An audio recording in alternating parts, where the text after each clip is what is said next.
Kozhikode police പരിശോധനയ്ക്കിടെ MDMA case പ്രതി രക്ഷപ്പെട്ടു എന്നറിയുന്നു. പന്തീരങ്കാവ് സ്വദേശി ദിൽഷാദാണ് രക്ഷപ്പെട്ടത്. പ്രതിക്കായി നല്ലളം പോലീസും ഡാൻസ് ഓഫ് സംഘവും തെരച്ചിൽ ഇപ്പോൾ നടത്തുകയാണ്. പ്രതിയുടെ കാറിൽ നിന്ന് 51 ഗ്രാം MDMA കണ്ടെടുത്തു. അഭിജിത്ത് മുഴക്കുന്നുണ്ട് കൂടുതൽ വിവരങ്ങളും. Abhijith, good morning. വലിയ ക്വാണ്ടിറ്റിയാണ് 51 ഗ്രാം MDMA എന്ന് പറയുമ്പോൾ. ഈ പ്രതി എങ്ങനെയാണ് ഈ പരിശോധനയ്ക്കിടെ രക്ഷപ്പെട്ടത്? വേണ്ടത്ര പോലീസ് അവിടെ ഉണ്ടായിരുന്നില്ലേ?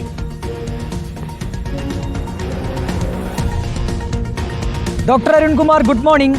ദിൽഷാദ് പന്തീരങ്കാവിലെ തൻ്റെ വാടക വീട് കേന്ദ്രീകരിച്ച് ലഹരി വിൽപ്പന നടത്തുന്നു എന്നുള്ളൊരു വിവരം നല്ലളം പോലീസിന് ലഭിച്ചിരുന്നു.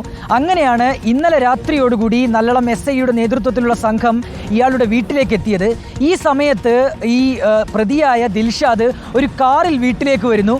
പോലീസിനെ കണ്ടയുടൻ ഇയാൾ കാർ അവിടെ നിർത്തി ഈ കാറിൽ നിന്ന് ഇറങ്ങി ഓടി രക്ഷപ്പെടുകയായിരുന്നു.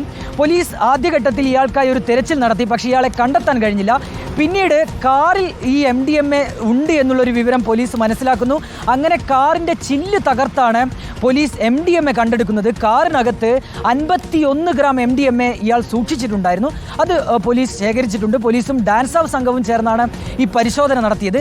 ഈ വാടക വീടിനകത്തും പോലീസ് പരിശോധന നടത്തിയിരുന്നു. പക്ഷേ അവിടെ നിന്ന് ഇങ്ങനെ ലഹരി വസ്തുക്കളൊന്നും കണ്ടെത്താൻ കഴിഞ്ഞിട്ടില്ല എന്നാണ് പറയുന്നത്.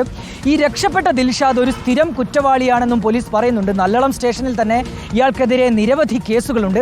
ഇയാളുടെ മൊബൈൽ ഫോൺ ഉൾപ്പെടെ പോലീസിന് കണ്ടെത്താൻ കഴിഞ്ഞിട്ടുണ്ട്. ഏതായാലും ഇയാൾക്കെതിരെ അന്വേഷണം ഊർജിതമാക്കിയിട്ടുണ്ട് എന്നാണ് പോലീസ് നൽകുന്ന വിവരം.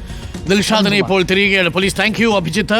നല്ലളം പോലീസും ഡാൻസ് സംഘവും ഇപ്പോൾ തെരച്ചിൽ നടത്തുകയാണ്. 51 ഗ്രാം MDMA ആണ് കേട്ടോ ഈ കാറിൽ നിന്ന് കണ്ടെത്തിയിരിക്കുന്നത്. ചെറിയ ക്വാണ്ടിറ്റി അല്ല. എന്തായാലും എവിടെ പോയി എന്നുള്ളത് അറിയില്ല. അന്വേഷണം നടക്കുകയാണ്. തെരച്ചിൽ സജീവമാണ്.